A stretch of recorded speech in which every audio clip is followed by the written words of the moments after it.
Eu vim para a área da saúde por causa disso. Por ouvir muito isso, eu não atendo pessoas como você. E eu tenho privilégios. Eu sou uma pessoa trans, branca, de classe média. A gente sabe que a maioria das pessoas não tem acesso a um hospital de elite. A maioria das pessoas tem acesso ao SUS. Então, o que eu posso fazer para que o SUS ele também tenha um atendimento digno? Como é que eu posso agir, o que eu posso fazer para que a pessoa seja bem tratada dentro de ambientes de saúde? Porque já é difícil ir para ambiente de saúde, né? Ninguém quer ir porque imagina que, eu vou porque eu estou doente. Tem gente que tem pavor de ir para ambiente de saúde. Então, como é que eu faço para tirar esse estigma? Entender que é um ambiente para promover a nossa saúde integral, a nossa existência de uma forma digna e perene. Então, é ir além do óbvio. Olá, seja bem-vindo. Esse é o podcast A Experiência do Paciente da Sobresp, a Sociedade Brasileira de Experiência do Paciente e Cuidado Centrado na Pessoa.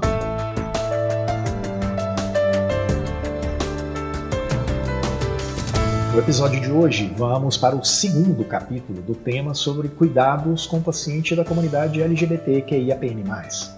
Se você está se juntando a nós pela primeira vez, não sabe o que perdeu no episódio anterior. Nele, a gente mergulhou no tema sobre os prismas do direito e dos padrões de qualidade e acreditação com a Cíntia Barcelos e com o Heleno Costa Júnior. Não deixe de ouvir e compartilhar o episódio anterior com sua rede de contatos, ok?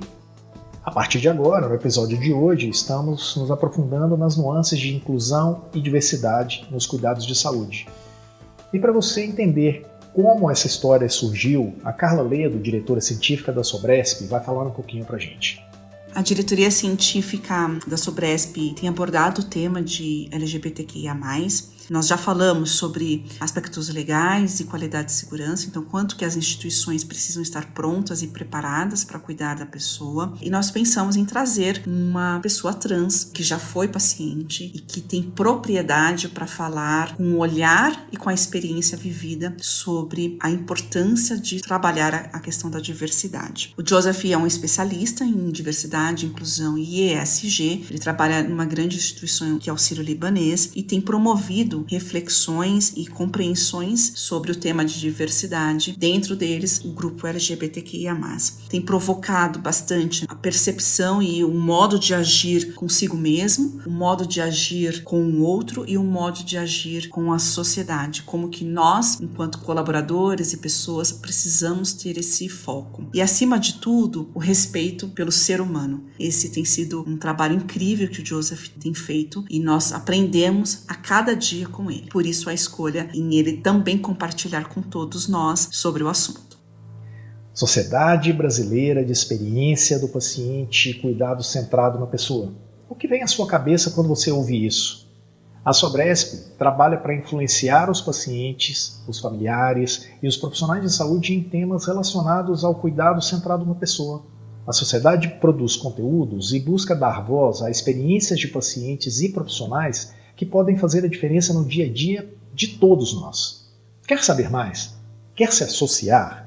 Acesse o site www.sobresp.com.br ou acesse o Instagram, o Facebook, o LinkedIn ou o YouTube pelo @Sobresp, com X, ok? Quem é o nosso convidado de hoje?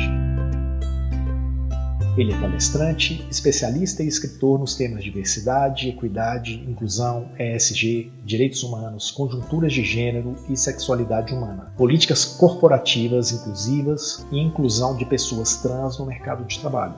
Especialista responsável pelo Programa de Inclusão e Diversidade e também pela trilha de aprendizagem em ESG no Hospital Sírio-Libanês. Administrador de empresas com pós-graduação em Direitos Humanos, Responsabilidade Social e Cidadania Global, em Psicologia Organizacional e Gestão de Pessoas e em LGBT+, Conceitos e Histórias. Parte do Programa de Gestão da Diversidade nas organizações com imersão em conceitos e melhores práticas da diversidade e inclusão nas organizações da Harvard Business Review.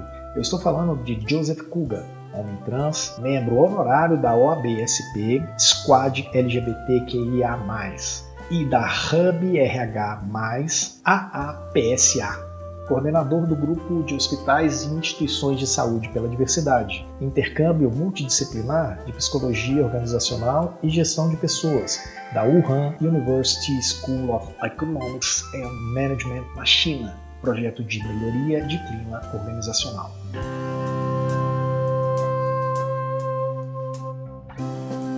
E você, está ouvindo a gente no Spotify? Então não deixe de responder a enquete desse episódio. Qual é o maior entrave na promoção da inclusão em ambientes de saúde? Preparado? Então ajuste seu fone e vem comigo. Eu sou Túlio Fonseca e é um prazer estar com você nesse episódio.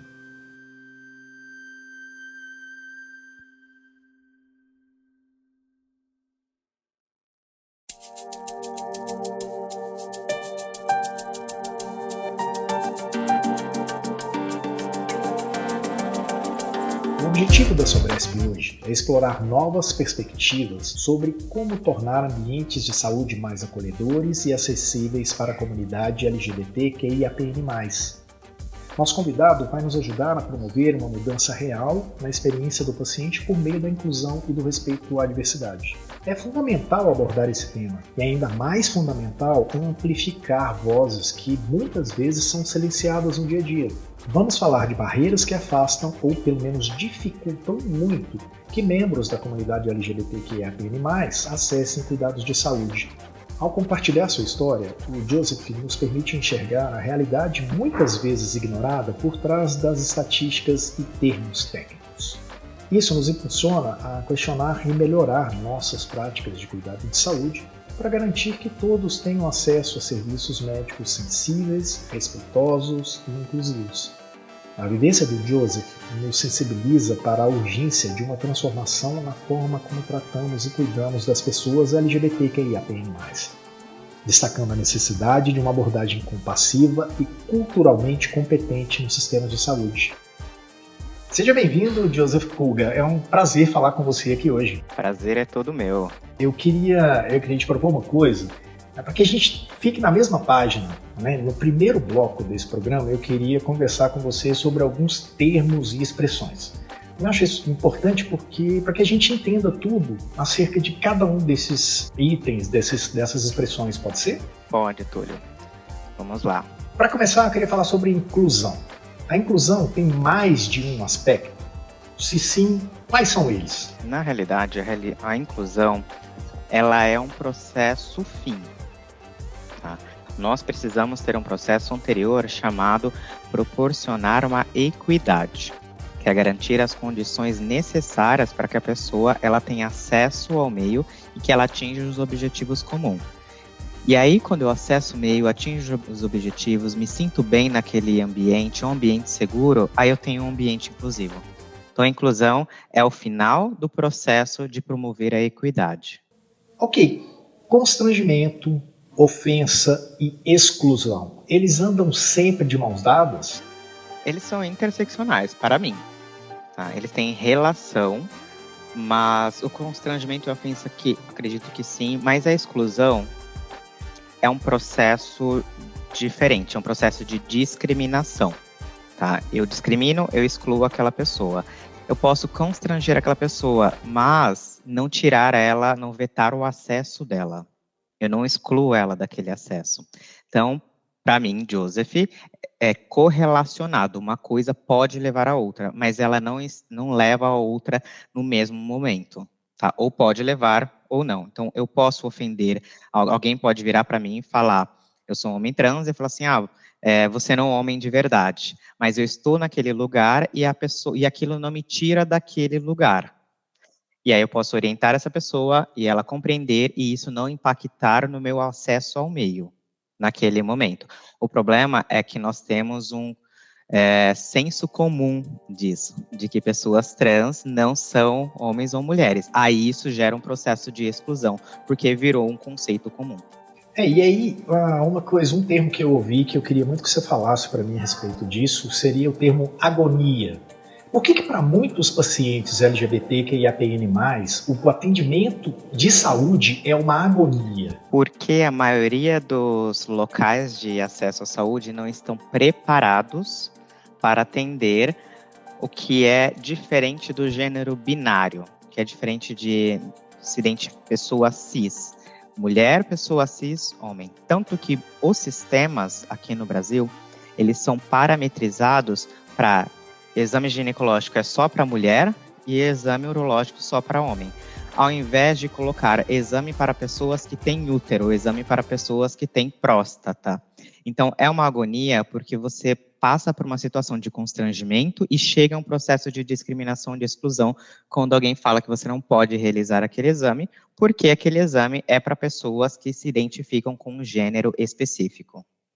Então, é uma agonia porque é um processo de não acesso, é um processo de ignorar as nossas existências, porque há algo além do masculino e do feminino. E aí, quando a gente está falando de ignorar essa existência, a gente não consegue ignorar também os problemas que aquela pessoa, independente da opção dela, vem a ter. Então, é mais ou menos isso que a gente está falando. Tipo, as pessoas precisam ter o acesso, mas elas não conseguem ter esse acesso porque elas são barradas. E, olha, esse serviço não é para você, seria uma coisa nesse sentido.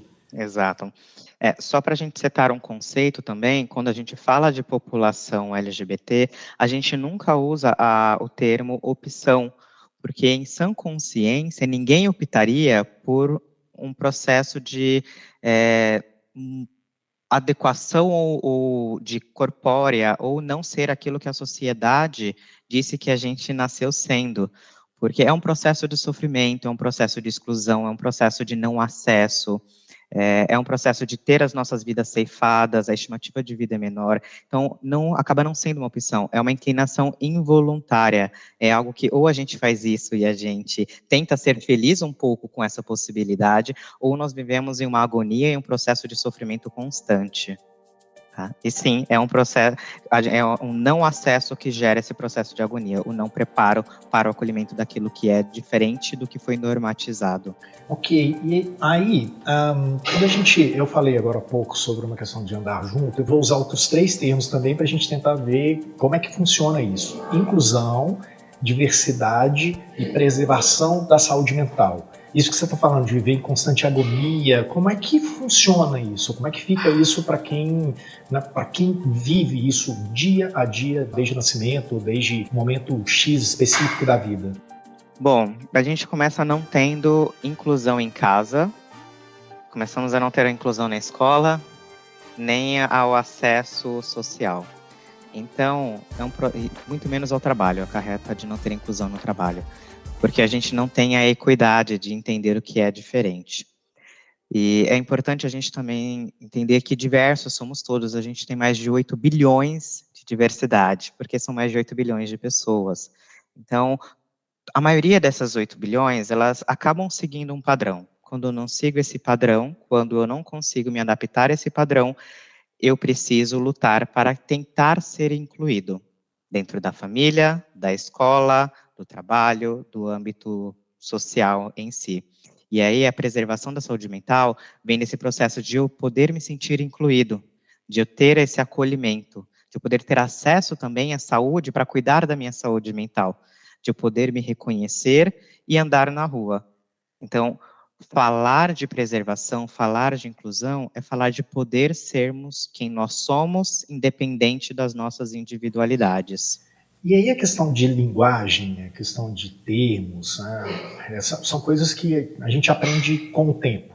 Quando eu falo a gente, pode ser a gente indivíduo, a gente instituição e por aí vai. Né? O que é linguagem inclusiva? E por que ela é tão importante nesse processo todo? É importante a gente diferenciar a linguagem inclusiva de neutra também. A neutra é quando a gente usa o elo, o delo, usa o e no final da frase, o u no final da frase. É um pouco mais complicado essa parte, porque a gente tende a não mudar com facilidade a forma como nós escrevemos, a nossa gramática. Eu entendo que é um processo que vai precisar passar. Assim como a gente não fala mais voz me ser, nós falamos você, em algum momento a gente vai conseguir incorporar a não binariedade de gênero na nossa fala. Mas para evitar, enquanto isso tudo não acontece, para evitar, a gente consegue utilizar o inclusivo. O inclusivo é usar a riqueza do nosso português. Ao invés de eu falar coordenador, vamos contratar um coordenador, eu coloco, vou contratar uma pessoa para coordenação, ou pessoa coordenadora. Então, eu utilizo o português para não colocar um gênero na palavra. Tá? E é super importante, porque nem todo mundo se identifica como homem ou mulher. Mesmo pessoas trans podem não se identificar com o masculino ou com o feminino. Podem se identificar com ambos ou com nenhum dos gêneros. Né? Você hoje trabalha em instituição de saúde, mas essa não é a sua área de origem. E aí você está falando, mas você trabalha com essa questão de inserção profissional com situações que envolvem tudo isso. E aí, qual que é o recado que tipo um RH, um departamento de pessoas, de recursos humanos, qual que é o recado que ele dá ao, por exemplo, anunciar uma vaga de uma pessoa coordenadora X, ou uma pessoa líder tal, ou, sabe, uma pessoa gestora de tal área? Qual que é o recado que dá um departamento de RH, um departamento que cuida de pessoas ao envolver uma linguagem desse sentido? Para mim é o recado mais importante, é que essa vaga não tem gênero. A sua individualidade, ela não vai impactar. O que eu vou realmente entender é o seu potencial para a execução da função. Quando eu coloco uma vaga de engenheiro, eu, como você falou, sou oriundo de outras áreas, logística, antes de vir para a questão de inclusão e diversidade, ESG e afins. Sustentabilidade planetária e toda essa questão social. Eu venho do ramo agroindustrial e da logística. Quando você vai no agro e você vê vaga para engenheiro, a gente já tem poucas mulheres e está crescendo, mas ainda são poucas mulheres formadas em engenharia. Engenharia agrônoma, menos ainda. Tem crescido, como eu falei, mas ainda é pouco.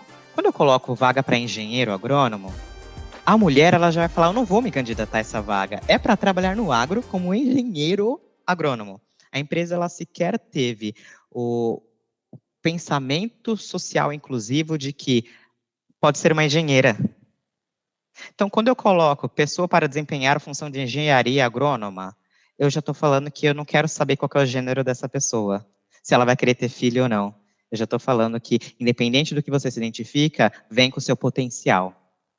Bom, aí a gente fala que você tem uma origem fora da área de saúde, hoje você trabalha dentro da área de saúde, exatamente nessa lógica de inclusão e etc., mas você também é paciente. Como basicamente todo mundo foi ou vai ser paciente um dia. Antes de a gente finalizar esse primeiro bloco, eu queria que você dividisse com a gente a sua experiência como paciente.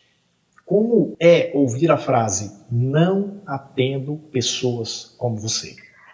Primeiro, eu penso, nossa, essa pessoa ela só deve estar atendendo pessoa chata, né? Porque eu sou uma pessoa maravilhosa, como não atende uma pessoa como eu? Brincadeira à parte, é muito angustiante. Você fala, como é que eu vou cuidar da minha saúde, então? Imagine se outros profissionais médicos também vierem com esse mesmo discurso. Então, acaba dando aquela agonia que a gente falou lá em cima, de não querer procurar um profissional de saúde, uma profissional de saúde, para não ter que passar por esse tipo de exclusão do acesso. Eu vim para a área da saúde por causa disso, por ouvir muito isso, eu não atendo pessoas como você. E eu tenho privilégios, eu sou uma pessoa trans, branca, de classe média, então eu me perguntei o que eu posso fazer para que quem está lá atrás, nessa escalada dos privilégios, ela possa ter um acesso, ela não tenha que passar por essa situação que eu estou passando.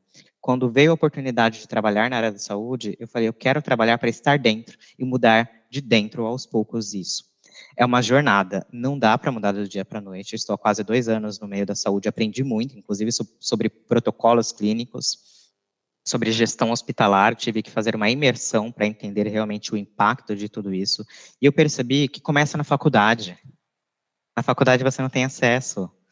Você começa a ter um pouco de acesso na pós-graduação, independente de onde você vai fazer pós-graduação. Bem, na empresa que eu trabalho hoje, no hospital que eu trabalho hoje, tem dentro da pós-graduação de saúde mental, da especialização de saúde mental e também de gestão de saúde hospitalar, algumas matérias falando sobre a questão de individualidade humana. Então, eu consigo levar esse conteúdo do trato humanizado para a população, de olhar a demanda de saúde e não o indivíduo que está trazendo essa demanda de saúde. Então, por isso que eu fiz essa migração do ramo agro para a área da saúde, para conseguir oferecer um serviço que nós vamos começar a oferecer no hospital, que é um núcleo de atendimento em saúde para pessoas trans, que depois vai ser um núcleo de atendimento em saúde para pessoas LGBTs. Então, começando a rodar pilotos aos poucos, aí a gente vai abrangendo todas as siglas do LGBTQIAPN+. E assim como outras questões, porque eu falo de LGBT, mas eu sou uma pessoa neurodivergente, eu sou uma pessoa com TDAH, pessoa adulta com TDAH. Então, e entender esse diagnóstico do que o TDAH impacta em tudo isso também é importante. E entender que esse é um passo, muitas vezes, em algumas literaturas, que também é uma vertente, e aí depois a gente tem transtorno espectro autista, tem pessoas com Asperger, e como é que eu incluo essa população? A maioria das pessoas não é só uma coisa é outra. Então, como é que eu atendo essa pessoa num cuidado integral? Eu passei a entender dentro do meio da saúde que é um cuidado integral para o indivíduo. Bom, fim do primeiro bloco, mas segue com a gente, porque no segundo bloco você vai entender o que esse tipo de barreira provocou no Joseph.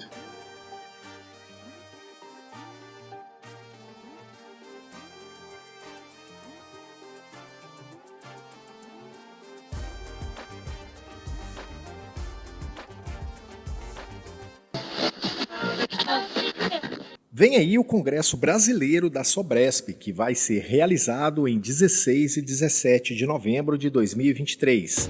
Serão 2 dias inteiros com discussões, estudos, aprendizados, painéis interativos e speakers nacionais que vão abordar a experiência humana na rede pública do Sistema Único de Saúde, o SUS.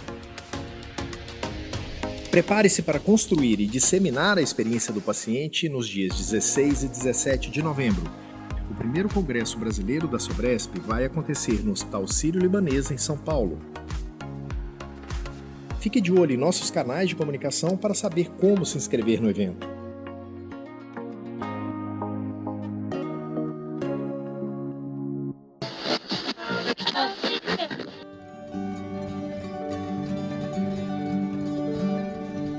Estamos de volta.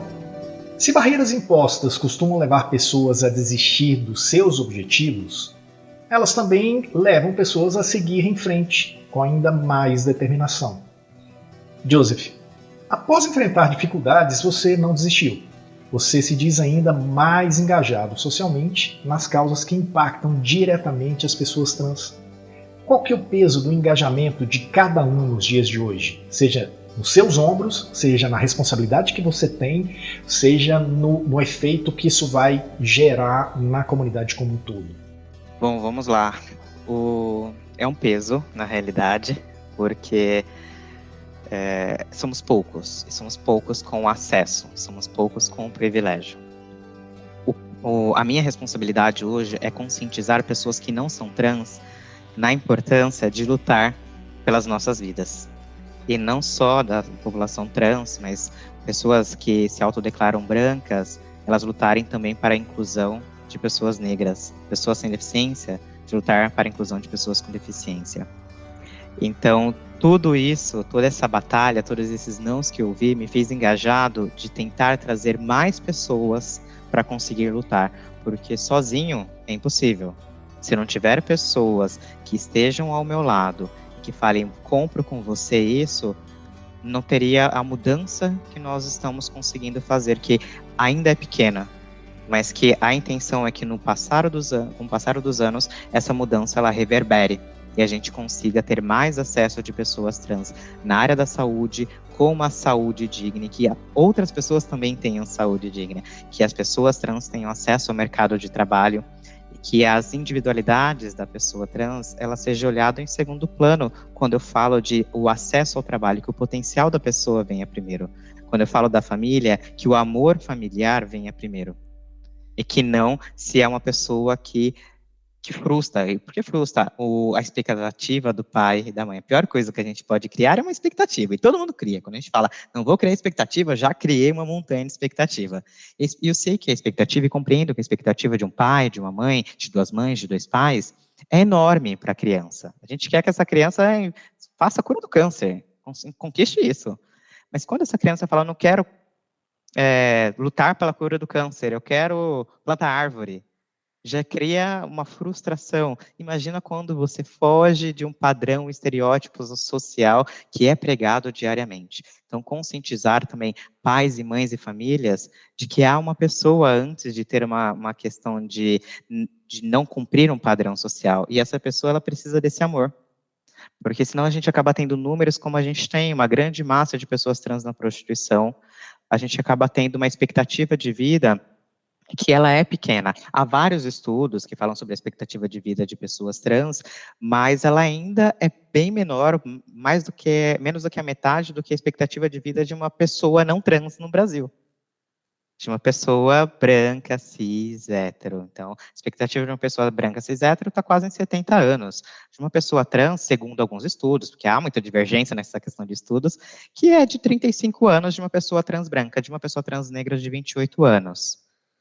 Então, assim, é um processo de conscientizar as pessoas que não são trans de que vale a pena a gente existir, que nós também queremos existir, que nós existimos e também somos uma resistência para conseguir existir. Você fala que inclusão, diversidade e equidade são um propósito de vida para você. Isso que você falou agora, né, de toda essa dificuldade, que são poucas pessoas e tal. Hoje em dia, está faltando causa para as pessoas se engajarem ou está faltando pessoas para se engajarem as causas? E quais as dificuldades de assumir uma causa como propósito, para quem está em busca de uma causa aí, ou para quem está em busca de se encontrar e etc? A dificuldade é você conseguir começar a furar a sua bolha. Todo mundo vive em bolha, todo mundo vive em silos. A pessoa que está numa situação de extrema vulnerabilidade, ela está dentro de um meio que tem outras pessoas em situação de extrema vulnerabilidade. A pessoa que ela tem um certo privilégio, ela está numa bolha de certo privilégio. A dificuldade é eu conseguir pegar, gente, um alfinete, e ficar assim na minha bolha e ficar tentando olhar o que tem do outro lado. A dificuldade é a gente querer fazer isso, porque gera tempo, gera frustração. Eu vivo numa bolha de uma pessoa trans, branca, de classe média, como eu falei. Então, eu preciso pegar um alfinete e ficar estourando. O que eu faço? Eu vou aonde tem outras realidades de pessoas trans para entender qual que é a realidade. E eu saio de lá, gente, muitas vezes arrasado, porque eu falo, eu sou o cocô do cavalo do bandido. Porque o que eu estou fazendo que eu não consegui ainda ajudar tanto essas pessoas? E aí eu vou entendendo, tá, aí eu pego toda essa frustração e falo, o que eu vou fazer com isso? Será que se eu conscientizar mais, se eu oferecer uma palestra gratuita para empresas que podem ajudar com a formação dessa população, se eu montar uma ONG, trazer mais pessoas para trabalhar comigo e recolher essas pessoas e tentar, as que quiserem também, sair da situação e tentar incluir. Então, é esse processo de lidar com a dificuldade de lidar com a frustração, depois de você escolher olhar o que tem além da sua bolha. Não é fácil, mas quando você consegue tocar uma vida, é tão gratificante que você não consegue fazer outra coisa. Eu migrei de área porque quando alguém virou para mim e falou, você tocou a minha vida, e o trabalho que você está fazendo impactou toda uma família, parabéns, eu falei, nossa, gente, eu quero mais essa sensação. E muitas vezes é por uma sensação egoísta mesmo, de se sentir bem quando a gente ouve isso. Não vou falar que não é, mas aí você fala, eu quero mais dessa sensação. Então, começa a te mover, me move. Quando eu passo por esse tipo de situação, quando alguém fala, nossa, eu precisava mesmo de alguém que ajudasse a reformular o meu currículo para passar em um processo seletivo, para oferecer para um processo seletivo uma pessoa de atração de talentos. Tudo isso me move. Então, tem uma gratificação. E a gente precisa entender qual a gratificação que a gente quer. E quando a gente tocar uma vida, entender que a gente é só uma vida. E se a gente for pensar na mudança de área que você fez, né, no seu redirecionamento de carreira mesmo, a gente está falando de outra bolha. Você furou a bolha e foi para outro lugar. E aí, você fala com frequência de inclusão, diversidade, como quesito fundamental para cuidado integral. Agora a gente está falando especificamente saúde, área de saúde, profissionais de saúde e tal. Como parte do seu trabalho, quais os desafios para levar isso para os espaços de saúde, pensando em espaços de saúde, inclusive como bolhas? Você está em São Paulo, você atende no hospital X, e agora você vai levar para um outro hospital em São Paulo Y, numa outra região Z, depois a gente vai passar para o interior do estado, você tem contato com muita gente dentro dessa área. Né? Nesse podcast, por exemplo, a gente está levando essa informação para o Brasil inteiro, né, que está fora. É a mesma história, é a mesma sensação, é o mesmo dever de furar a bolha que tem te movido? É o mesmo dever, mas eu tenho que entender qual que é a bolha que eu vou começar a furar. Nós vivemos em uma bolha que ela interage com outras e outras e outras bolhas também. Então, é um desafio, principalmente quando a gente fala de cuidado integral. Porque quando a gente fala de cuidado integral, precisamos falar do profissional que vai acolher na empresa, nós precisamos falar se o local que essa pessoa está vivendo é salubre para ela viver. E também falamos sobre os profissionais que vão atender quando eu olho para a saúde, quando eu analiso a área da saúde. Se eu falo do SUS, a realidade dos médicos e das médicas do SUS é uma. A realidade do hospital de elite que eu trabalho é outra. Então, o diálogo ele precisa ser alterado de acordo com o público que eu vou levar a palavra da diversidade e da inclusão. Quando eu dou aula para médicos e médicas na pós-graduação, eu levo de uma forma, eu acabo levando dados, estatísticas, e aí eu coloco tudo isso desenhado ali, encoberto numa questão emocional. Quando eu vou levar para o meio do SUS, eu tenho que entender muito mais o acolher essa pessoa, porque a realidade é muito diferente, e perguntar o que falta para você atender melhor alguém. E aí eu entendo a estrutura, tento trazer um projeto e uma solução para isso, e também olhar o ser humano que está atendendo e ver a estrutura que ele foi inserido e também começar a dar esse toque humanizado para o atendimento.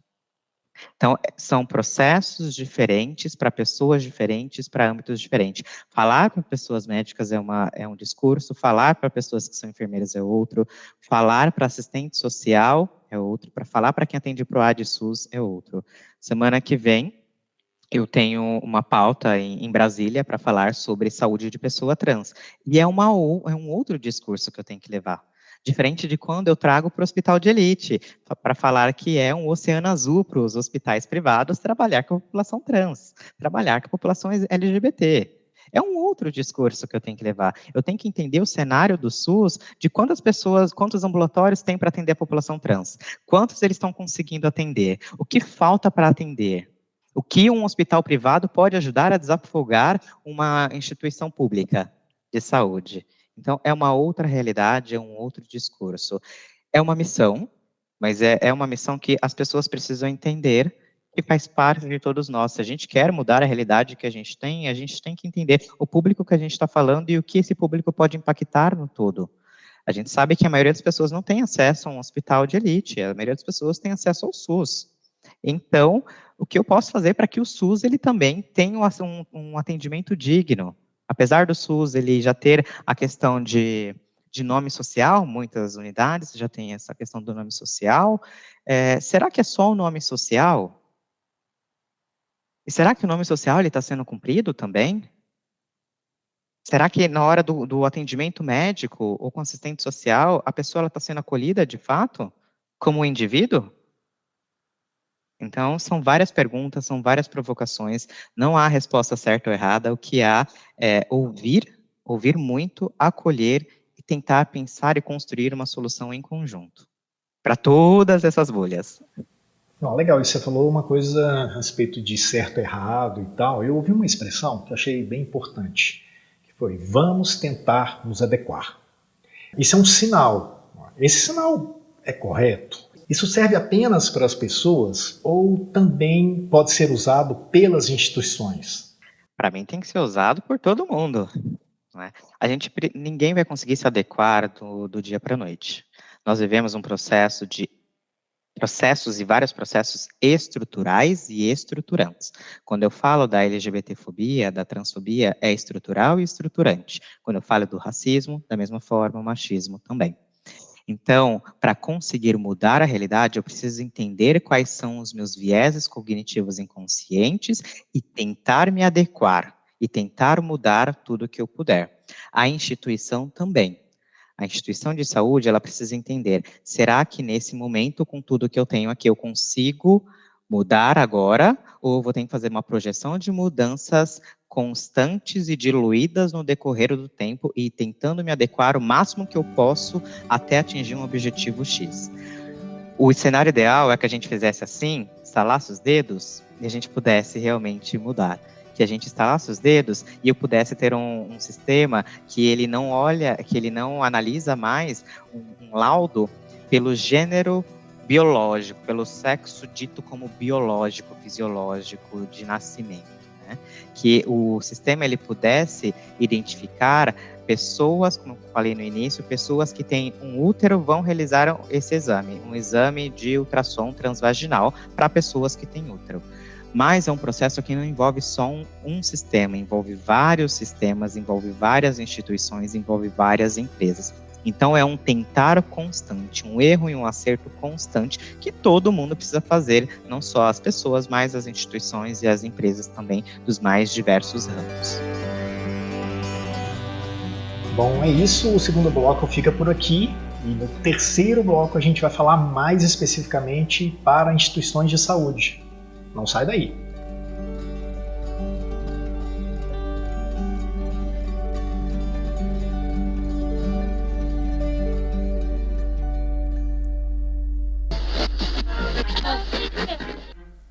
Que tal conectar a sua marca a um público qualificado e interessado em saúde e bem-estar? O podcast A Experiência do Paciente da Sobresp é a plataforma perfeita para falar direto com quem quer te ouvir.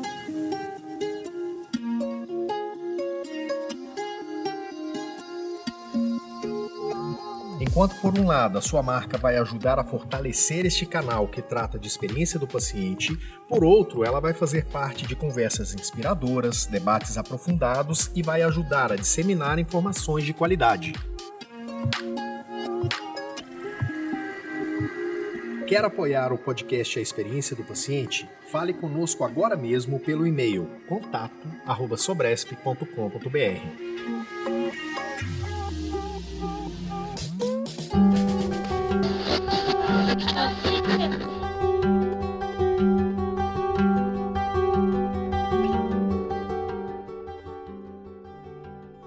Bora para o terceiro bloco?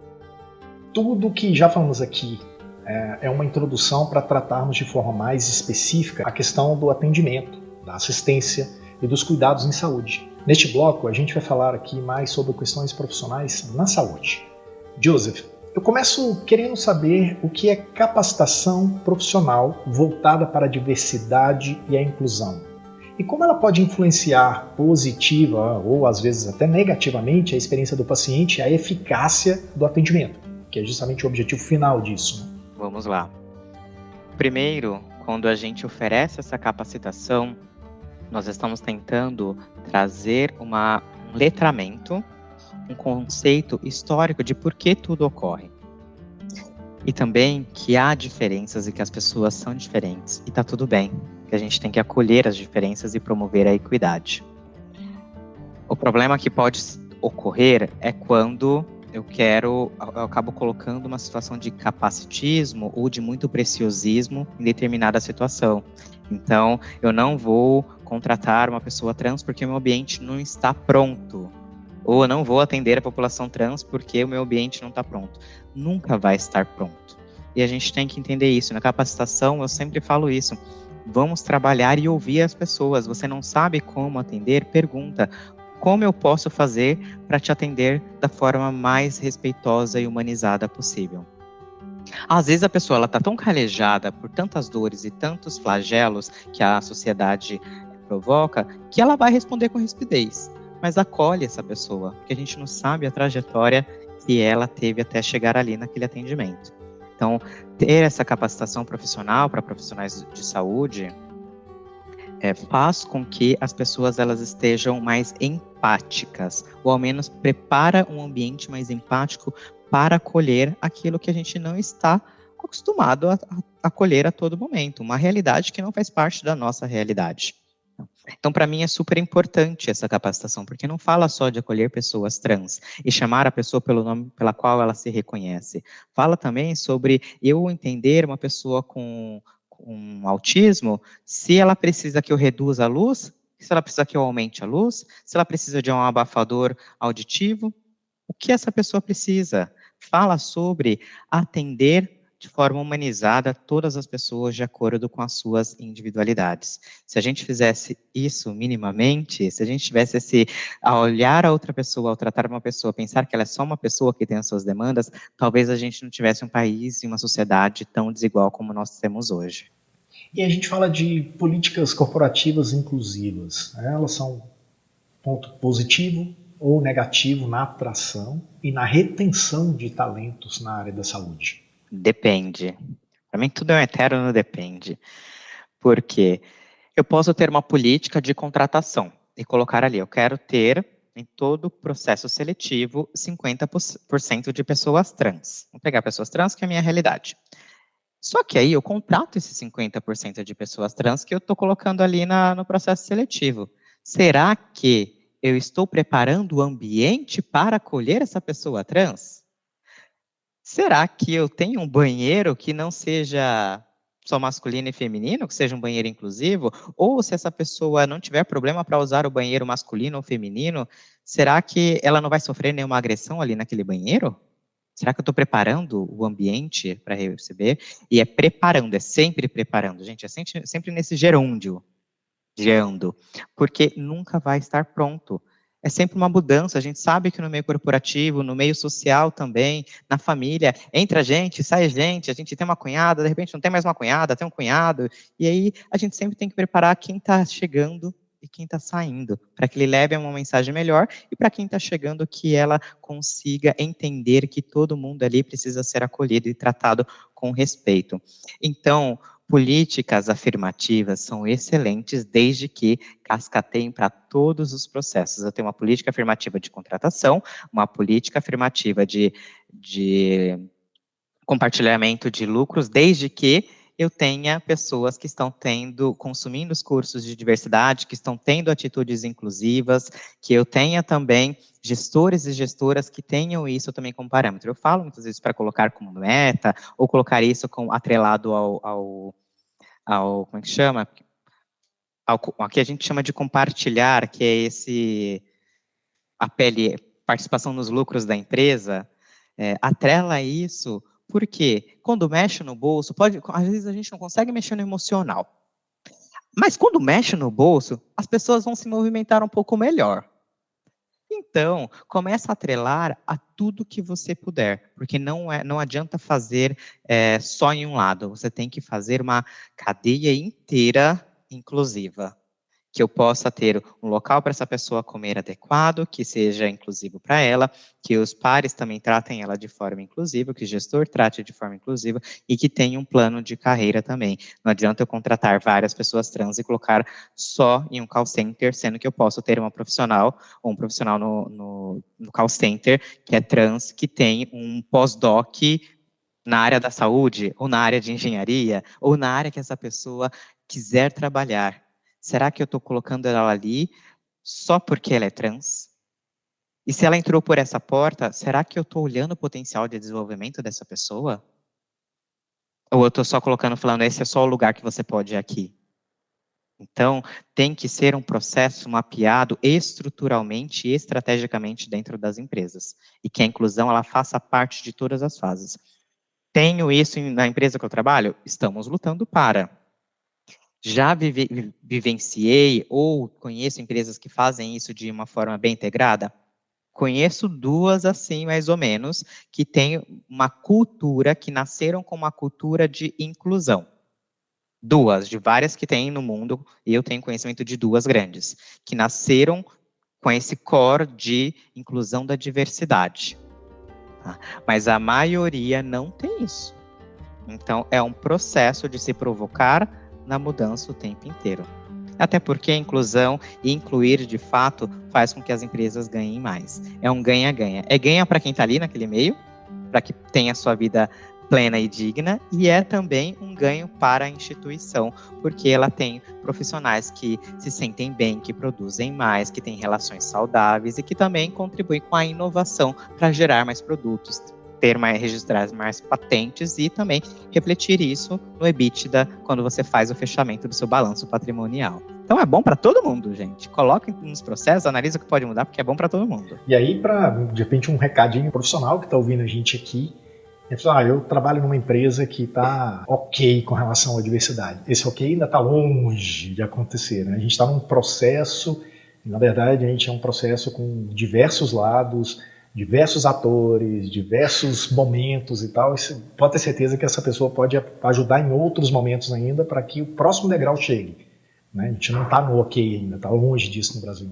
Bom, e aí nisso que a gente está falando, é sempre importante a gente destacar a questão das experiências. Para a Sobresp, uma sociedade brasileira de experiência do paciente, isso é fundamental, e a gente estuda isso, uma sociedade científica. Então, para a gente, isso é muito importante falar. E aí a pergunta que eu te faço é como as experiências pessoais, profissionais, às vezes até institucionais, podem resultar em espaços mais diversos e inclusivos, que é um dos pontos desse podcast, é um dos pilares desse podcast aqui hoje. A experiência, ela pode e deve contribuir, porque tem uma máxima da ONU que fala assim, nada sobre nós sem nós, nothing about us without us.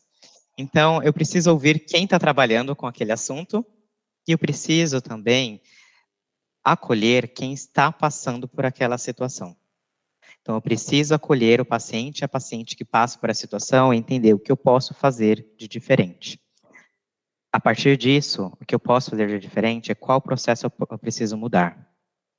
Eu preciso ter uma capacitação, eu preciso mexer em sistemas, eu preciso contratar mais profissional para acolher, eu preciso fornecer algum tipo de especialização para isso. E tudo isso é analisando o cenário como um todo, pegando a experiência da pessoa paciente e pegando a experiência do profissional e da profissional que está executando a função. E aí construir esse ambiente inclusivo. Eu gosto de trazer cases aqui no hospital que eu trabalho. Nós tivemos um atendimento com uma pessoa com autismo. E ela teve uma experiência não muito agradável. Ao ouvir e acolher a experiência dessa pessoa, nós nos reunimos uma equipe multidisciplinar e falamos o que a gente pode fazer de diferente para que outras pessoas não passem por isso. E aí nós construímos todo um protocolo. Estamos desenvolvendo treinamentos e capacitação, mudança de sistema, para que outras pessoas na mesma situação não passem mais por isso. Falando de pessoas trans, eu trouxe a minha vivência que eu tive de ouvir muito no Atendo Pessoas Como Você, de ter profissionais aqui que sejam empáticos e falar assim, eu atendo pessoas como você sim, porque são pessoas. E que na pulseira a gente possa ter o nome pelo qual eu me identifico. Que no exame possa sair o nome pelo qual eu me identifico. E aí é mapeado, é colocado uma equipe multidisciplinar para mapear todas essas fases de experiência da pessoa paciente, para que a gente possa dar a melhor experiência e ter profissionais, de fato, mais capacitados e mais capacitadas para executar, de fato, esse acolhimento e promover essa saúde que essa pessoa tem. Ou às vezes a pessoa está com saúde, ela está indo ali porque ela tem uma outra questão, porque é uma questão estética ou não, mas eu acolher a demanda que vier. E eu preciso acolher essa pessoa para mudar processos. Bom, para finalizar, o que as instituições de saúde precisam fazer para evitar ofender e excluir as pessoas, os pacientes? Vamos lá, acho que um pouquinho de tudo que a gente falou aqui.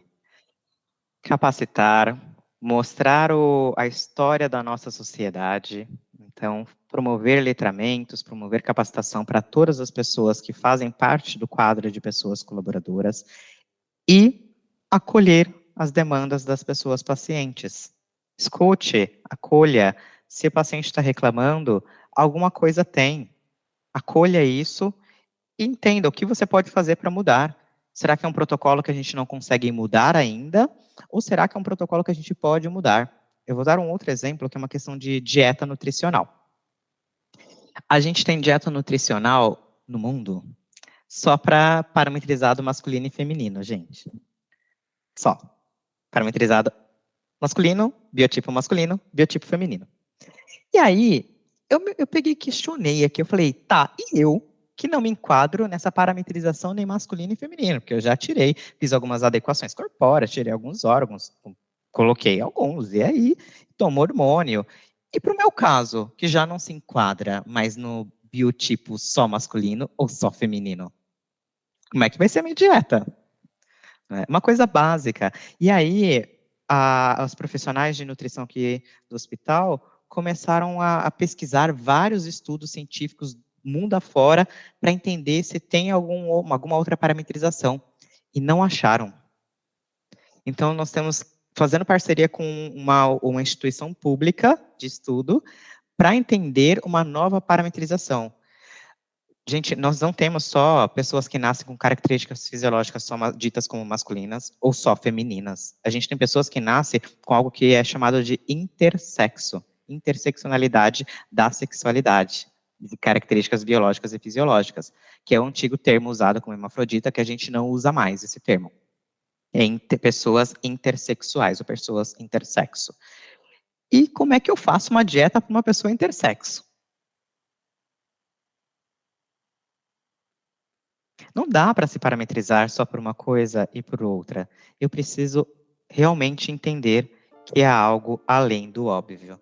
Então, como instituições de saúde podem agir para não excluir pessoas pacientes, é indo além do óbvio. Que o óbvio todo mundo já está fazendo. O que a gente pode fazer além desse óbvio que todo mundo está fazendo? Qual a parcela da população eu estou deixando de fora? Será que eu estou estudando se mulheres negras elas recebem menos anestesia? Será? A gente tem estudos que dizem que sim. E por quê? O óbvio é dizer que as mulheres negras elas não precisam de anestesia. O óbvio é pelo consenso comum, porque quando a gente vai ver os estudos, todo mundo precisa de anestesia de acordo com o biotipo corporal, né? Então, de onde sai esse consenso comum? Sabe? Então, é ir além desse óbvio. Quem está falando sobre isso? Será que é fato? Será que não é? Será que eu posso criar um protocolo mais inclusivo? Será que não só de protocolo vive instituições de saúde, mas será que o atendimento, será que das pessoas que estão ali na frente pode ser mais inclusivo? Como é que eu posso agir? O que eu posso fazer para que a pessoa seja bem tratada dentro de ambientes de saúde? Porque já é difícil ir para ambiente de saúde, né? Ninguém quer ir porque imagina que, eu vou porque eu tô doente. Tem gente que tem pavor de ir para ambiente de saúde. Então, como é que eu faço para tirar esse estigma? Entender que é um ambiente para promover a nossa saúde integral, a nossa existência de uma forma digna e perene. Então, é ir além do óbvio. Como eu falei, o óbvio todo mundo já faz. Eu convido as pessoas aqui, Túlio, a irem além do óbvio. Joseph Kuga, a Sobresp agradece imensamente pela contribuição e por ter doado o seu tempo para nos ajudar com um tema tão importante como esse. E a gente espera te ver, né, e falar com você em outros episódios, em outros momentos. Eu que agradeço a oportunidade, foi uma honra e estamos juntos, juntas e juntos nessa jornada por mais inclusão da diversidade. Um abraço.